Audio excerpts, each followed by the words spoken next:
As reported on August the 11th, Russian troops broke through Ukrainian defenses in the Donetsk region and advanced at least 6 miles into the territory. It was one of the deepest incursions in recent months, raising concerns about a possible advance on the strategic towns of Konstantinovka and Pokrovsk. However, the Ukrainian army foiled the enemy's plan, writes the Telegraph. On August the 12th, the Azov Corps launched a counterattack, which the General Staff called active measures. Within days of the offensive, Russian soldiers found themselves surrounded by the Azov Corps, one of Ukraine's elite units. The incursion, one of the deepest since the transition to a war of attrition, quickly turned into a costly and deadly failure, the newspaper writes. By August the 14th, the situation had stabilized and the captured villages had been liberated. Particularly dangerous was Moscow's intention to establish control over the Dobropolye-Kramatorsk highway, a key artery for supplying Ukrainian troops in the east. However, thanks to the rapid response of the Azov unit, this strategic road remained under Kiev's control. Former British Marine Sean Pinner, who served with Azov, called the Russians' tactics suicide missions. There is not a single section of the front line that is not visible on the TV screen, he said, describing surveillance along the front line. He added, "It is an almost impenetrable iron curtain of drones." Despite the fact that the fighting is getting closer to Dobropolye, Ukrainian soldiers are sure that the situation is under control. In Pokrovsk, it is actually becoming calmer, one of the soldiers noted.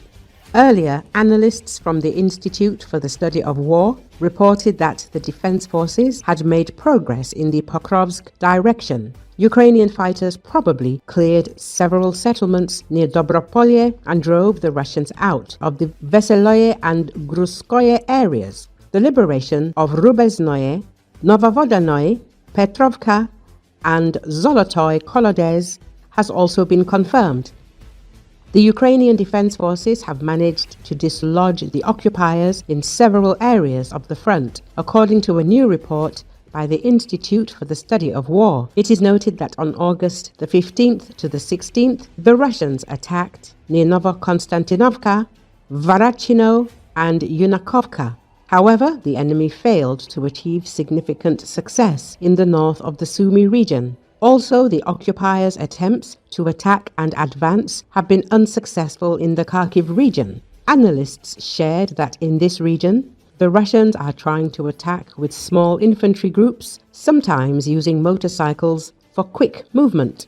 Their actions appear chaotic, and no advances have been recorded. In addition, the enemy tried to advance in the Kupiansk and Limansk directions. Analysts have refuted the statements of Russian war correspondents about the alleged successes of the occupiers. Nevertheless, the enemy's advance in the Seversky direction was confirmed. The occupiers' attack near Chasovo Yar and Toretsk ended in failure. In the Pokrovsk direction, the defense forces had successes. Ukrainian fighters probably cleared several settlements near Dobropolye and drove the Russians out of the Veseloye and Gruskoye areas. The liberation of Rubeznoye, Novovodanoye, Petrovka, and Zolotoy-Kolodez has also been confirmed. In the Velikomy-Krylovsk direction, Ukrainian troops pushed the enemy back from the Andriivka-Klevtsovo area. At this time, the Russians tried to advance in the Novopavlovsk direction, but to no avail. The occupiers also carried out attacks near Gulaipol in the Zaporizhia region and in the direction of Kherson near the Antonovsky bridges and Belogrudi Island. Attempts to advance ended in failure for the Russians.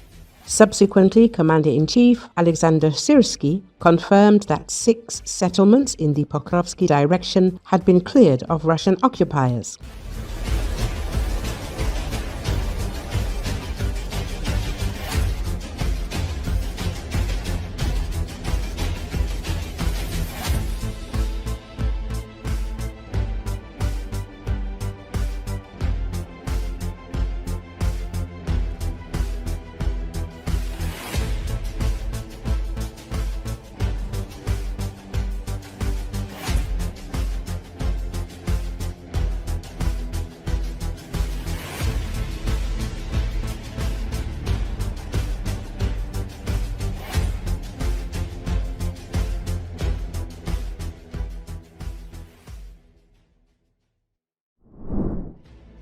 On August 23, fighters from the 34th Brigade of the 30th Marine Corps of the Ukrainian Armed Forces managed to raise the Ukrainian flag in an area of the Kherson region under occupation.